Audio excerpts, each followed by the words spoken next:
Розочка, Розочка. Мен сунуштарыма макул болдуңбу? Так, сенин сунушуңдун бирөөсүнө макул болдум. Так. Экинчиси болсо унутуп берсең болот. Бирөө болсо деле жаман эмес. Кайсысына макулсуң? Сен менин айлыгымды 20 000 сом кылам дегенге макулмун. Так. Роман Николаевич менен Романды өзүң курушуң керек болуп калды, Замир. Менин аялым бар биринчиден. Экинчиден ал эркек да. Бара-бара көрүп кетесиңер, көнүп кетесиңер дегеним. Башың ордундабы? Турбайбы баш, ичинде мээси менен. Мээси жок да баш болмок беле.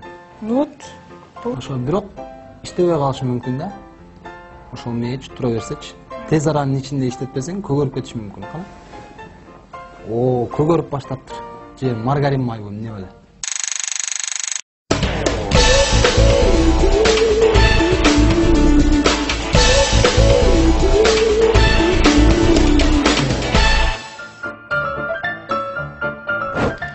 Замир, сен жиндисиңби же калып беле жиндүү эмессиң, ушинтип айтсаң? Эми калп жинди менен соо жиндинин кандай айырмасы бар эле туурабы? Экөө тең баары жинди да. Ой, бирок сен калптагы Замир, анан чында жинди экенсиң. Ошентсең кичине. Сен точно жинди экенсиң, Замир. Честное слово. Болуптур. Мен жиндимин. Бирок сенин кичине келесоо болгонго азыр муктажсың да. Ага эч кандай себеп жок. Роман Николаевич менен сен роман курасың. Бул Роман Николаевич менен роман куруу деген бул өзү келесоолук. Биринчиден, Роман Николаевич менен роман куруу бул өтө деле келесоолук эмес. Анткени анын аялы бар, ладно да, бирок анын акчасы көп. Вот сени менен роман куруу өтө келесоолук да, Замке. Анткени сен аялың да бар, акчаң да жок, мындай бир эркек сыяктуу эле бирдемесиң да. Болуптур. Самое главное, мени канааттандырып, жана роман менен кичине роман болуп отурсаң, сан. Анан өзүм ген директор болгондон кийин өзүм келесоого болом сени. Замке, кичине келесоо болушу мүмкүн, ишенип кой. Сени менен роман куруп толук келесоо. Шарсынобу, Замир. Девушки, болуптур анда, мага пара, кыздар. Давай. Кандайсың? Замирдин Розочкасы. Айнурчка, сенин көзүң ачык эмес беле, эмне болду? Көздөрүң жабылып калды. Айттырбай эле баарын билип койчу элең го. Жабылып калсам эми могу карааттай көздөрүмчү. Межда гана прочим, сеникинен чоңураак. Көрүнүп турат алды көздөрүңөн. Роман Николаевич, мне кажется, это жар-птица Розочка. Да? Роза? Как-то мне не видится. Я ее давно уже знаю. Хотя подожди. А что случилось, Роман Николаевич? Что случилось, Роман Николаевич? А как ты узнал, что это она? Да, я это... Да, она это. Это, неме. Не девисем, Вот неме... Она... Кто это? Слушай, придурок, что? Неме.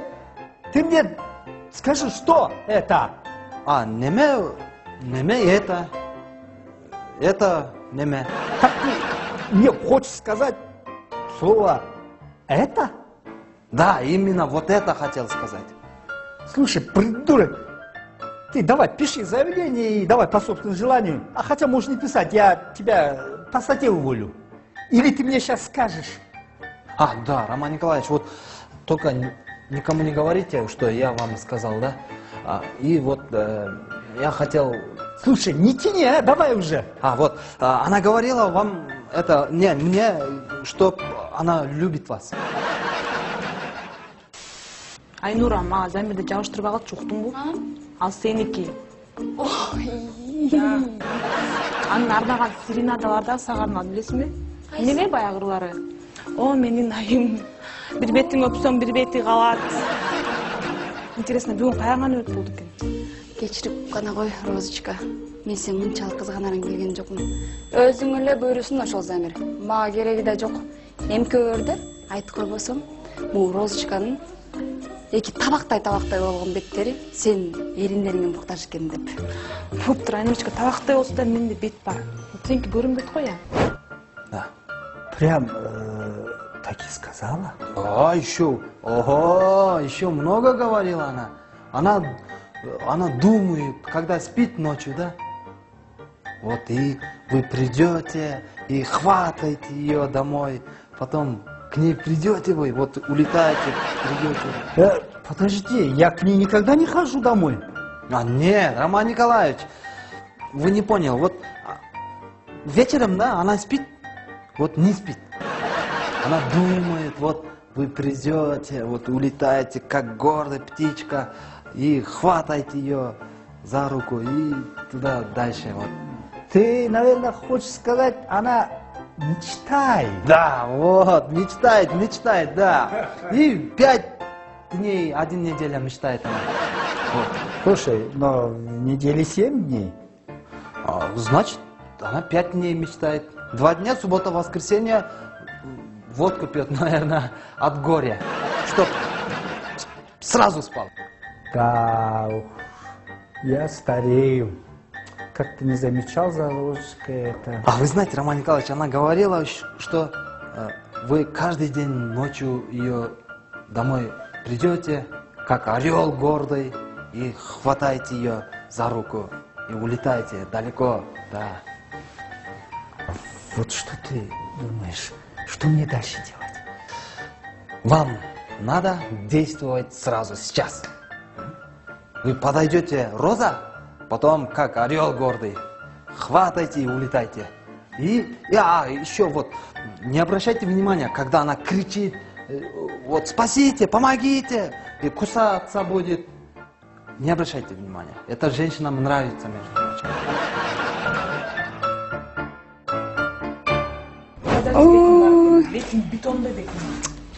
Розочка, Роман Николаевич күтіп отыр сені. Роман Николаевич? Ола, шақырып жатыр. Жылчы. Опа. Нұрычка, қандай? Жақсы. Рекламалар кетіп отыр ғой? Ооба, кеж групптун рекламасын эртеменки жаңылыктардын астында койгонбуз. Ал реклама өзімен өзі да. Мен экөөбүздүн махаббатизациябыз жөнүндө айтып атам. Розага айтып үлгүрдүңбү? Я. Эгер ага айткан болсоң, ал уже жайды деп ойлой бер да. Айнуручка Замирден без ума. Опа, кыргызча аткандай болот. Карачы, мен махаббаттын кереметин орусча кыялдана баштадым. Ой, Замир, где ты летаешь? Жерге түшчү, жерге. Сени сүйүп жинди болуп тур дегичекти, меничи.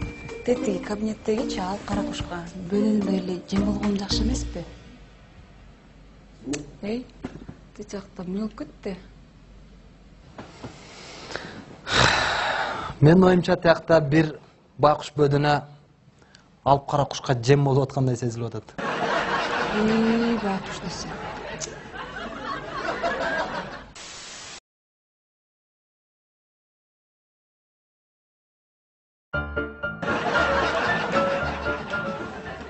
Орел? Не маленькая птаха. Орел. Гордый. Не знающий страха. Гордой поступи орел. Куропатки подошел. Заходи ко мне домой. Я буду любить тебя, а ты мечтать. Потом я буду тебя хватать. Ой, Роман Николаевич, если птичке хочется жить, то нельзя с орлом дружить. Розочка.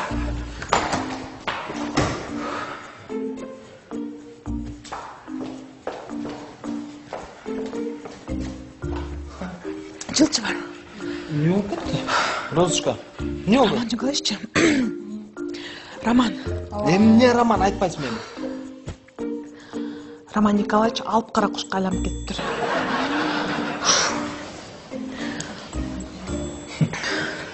Вот кыздар, бул эми чатак болуп. Аны өзүнө келтириш менин эле колуман келет. Акчам жок, ачкарик болсом дагы мен эркекмин. Ал эми Роман Николаевич болсо алып кара куш, а мен ителгимин, ителги. Аны мен гана чече алам азыр.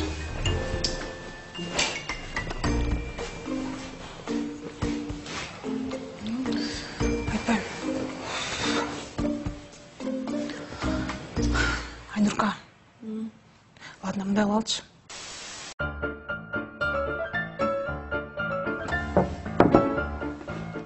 Кожоюн, Роман Николаевич, не увольняйте, пожалуйста, меня. Собака от меня ушел.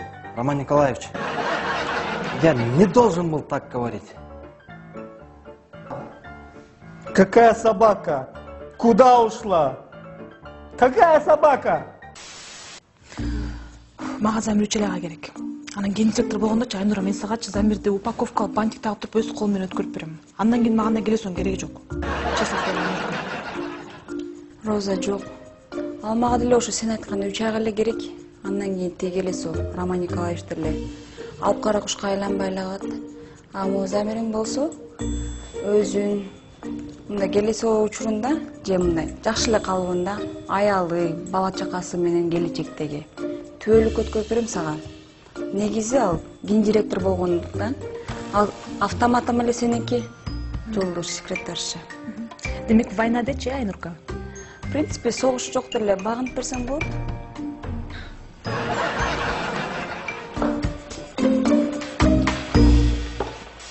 Не, Роман Николаевич, вот собака, вот я. Вот ва-ва-ва-у. Когда собака ва-ва-у делает, это плохая примета.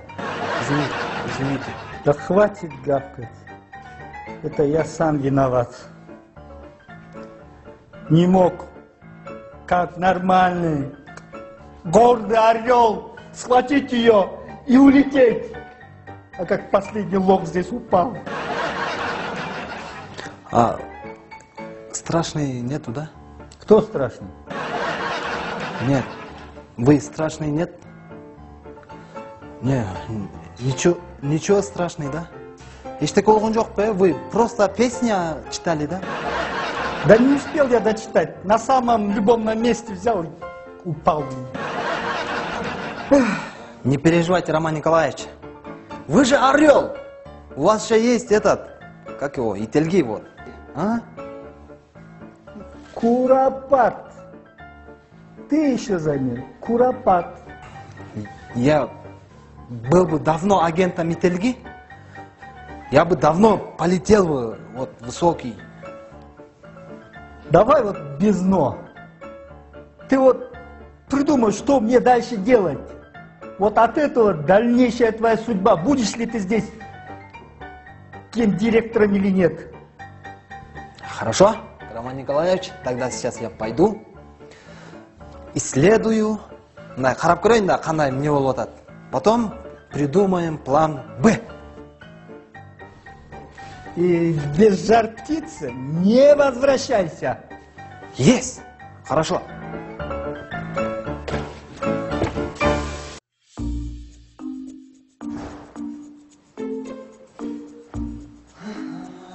Ой. Замирчик. Келип отурсаң жака. Эми Замир менчи эме деп чечтим. Алып кара куштун алдына бөдөнө болгончокту толук эле келесе болоюн деп. Сен жаның кандай болуп отурганчы эле азыр? Чо мен түшүнбөй атам. Тустар. Розочка, эмне болуп атат өзү? Замир, мен сенен келечегимдичи могу ачык асманда эле көрүп турам. Атанага окуяйын.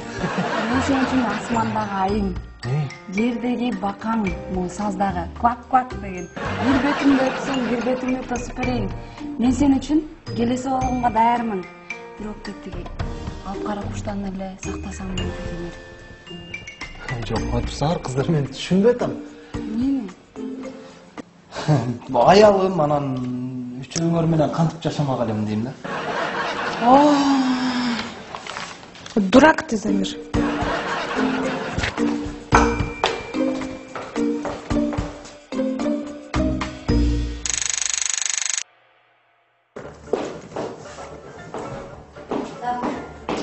Все собрались? Да. Готовы, да? Так, эшикти жакшылап карап койчу, а? Бизде эч ким аңдып аткан жок. Жок, эч ким аңдаган жок. Жакшы эле. Ну тогда я с себя начнем. Мына баягы күнү айтып аттың элең бизди пландарды алып келем деп мына ушул биздин каналды сактап калат окчу. Эволюциялык жол менен биз өзүбүздүн каналыбызды сактап калышыбыз керек. Революцияны албетте жасашыбыз керек. Сенде анда сөз. Уруксат берсеңиз мен окуп койсом, Бир анда баштайлы. Жакшылап коебуз кыздар. Урматтуу 4 айым.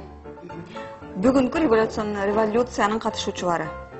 Биздин эволюциялык жол менен жасалуучу революциянын максаты бул гендердик теңчиликти калыбына келтирүү. Жана ошондой эле жайылтуу биздин эле каналдын эмес, бүткүл Кыргызстанга, ал эле эмес, дүйнөнүн болгон аялдарды басынтуучу өлкөлөрүнө чейин жеткирүү. Мен ойлойм, то есть биз ойлойбуз. Бул идеяны ишке ашыра алабыз. Биздин идея ишке ашыш үчүн биз тарыхка көз чаптырышыбыз керек.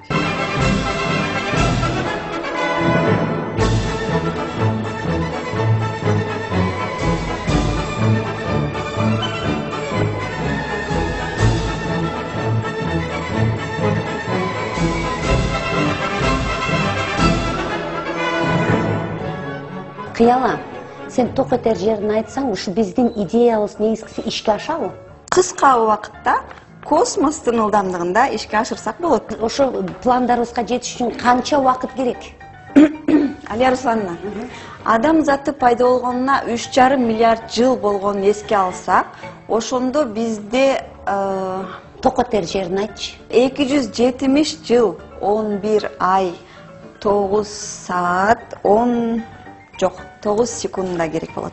Кыяла, сен байгүн айтпадың, биз ушундай космостук ылдамдык менен бат эле жетебиз бул революцияга деп. Мен аны байкап айтам, кандай кылыш керек ошо жерин айтсаң? 3,5 миллиард жылды эске алганда биздин 270 жыл бул кичинекей эле көз ирмен болуп калат.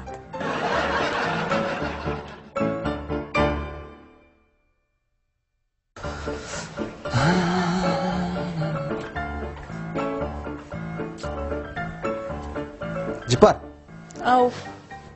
сен жана Аладдиндеги монтип сүртсөң жын чыга турган чайникти таап алсаң, кайсы 3 каалооңду аткартат элең?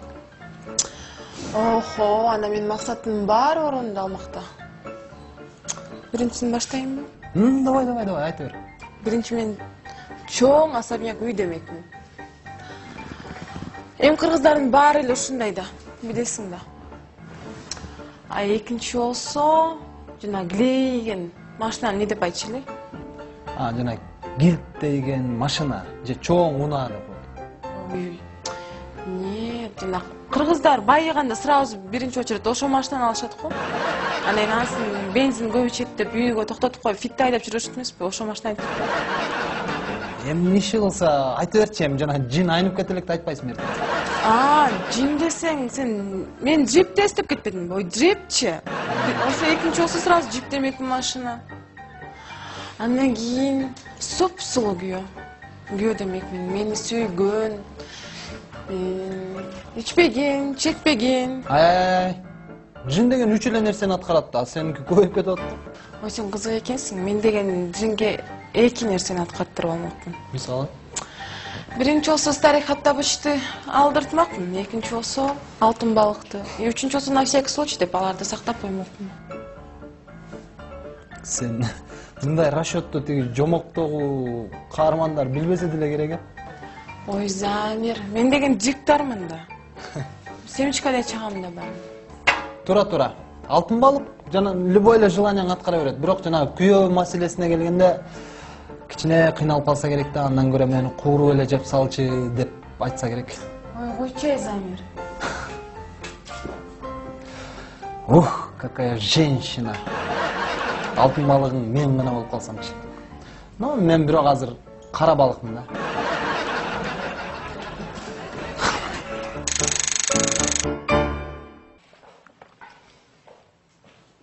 Розочка. Замир. Жакында революция болот билесиңби? Розочка, сен мени жакшы көргөндөчү, келесоо болуп каларың билген эмесмин. Жырга бер. Жакында Алия Руслановна гендиректор болуп туруп, сени пол жугуч кылып иштетет. Сен муну каяктан билесиң? Билмек турсуң, революциянын катышуучусумун мен. Аялдар көтөрүлүшүбү? Мен кыз келиндер десем. Эми баары чоңойгондо аял болосуңар да. Розочка, унутпа, 20 000 сом сени күтөт. Эгерде ошол көтөрүлүш жөнүндө мага маалымат берип турсаң. Секретный материал үчүн 5 000 сом премия. 2 000 сом. 6 000 сом же революция. Болуптур, макулмун. 6000 сом. Мен жаныман төлеп аттым беле.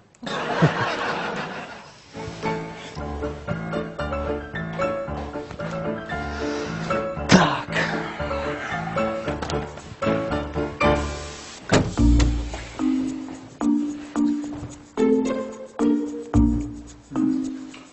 Ну что, агент Бедуна разработал план Б?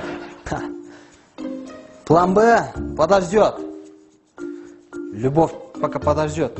Этот темир қатын, как я, Алия Руслановна, разработает план революции. Скоро будет келиндер козголоңу.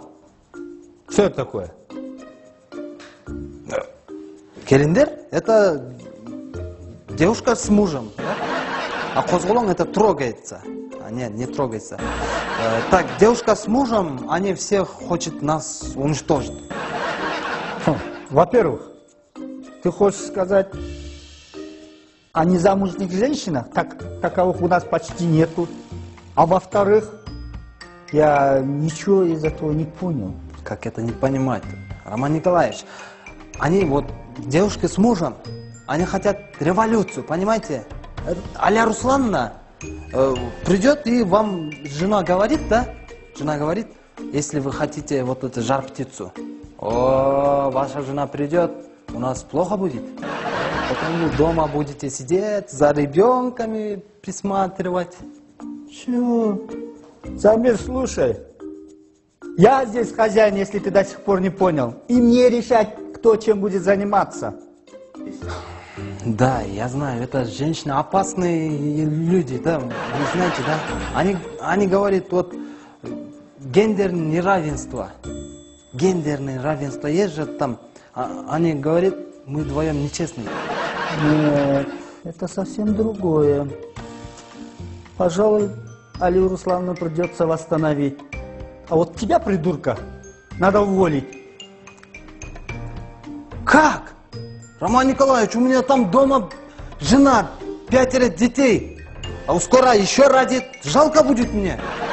Да ладно тебе.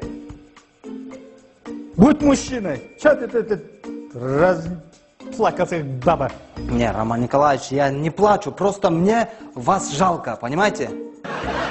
А у меня есть жена, хоть стерва, 5 детей, зарплата есть, маленькая, ну и работа есть, любовь есть. А у вас что? Деньги много, жена не просит, мало зарплата. Будьте мужчиной, а, Роман Николаевич. Мужик, надо, друг надо. Ну, подожди, дай мне подумать. А пока вы подумаете, да, там переворот будет. Ну, что ты предлагаешь? Жаль, ушибись, Что? Что у меня есть женщина. А, нет, вот шпион женщина. Ладно, Замир. Пожалуй, пока остаешься исполняющим гендиректора. Но ты должен разработать антиреволюционный проект. Есть! Агент Бүркіт.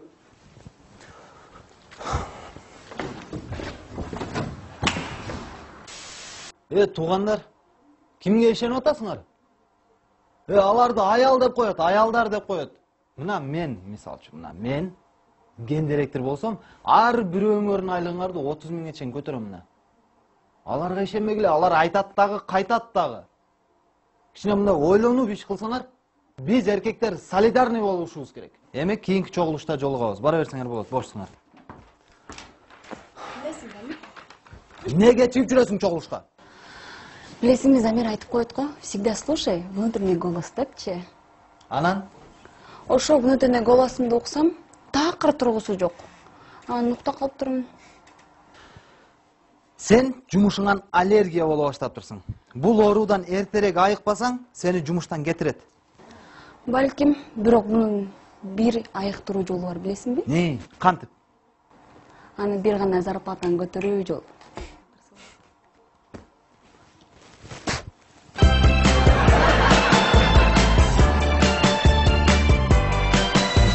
Бол, сүйлө, бол. Тилим ооруп атса кантип иштейм? Тилим ооруп атат менен. Сен өзү иштейсиңби? Ооба иштейм мен. Кофе ичем, ал кофе алып келип бериңизчи. кофе.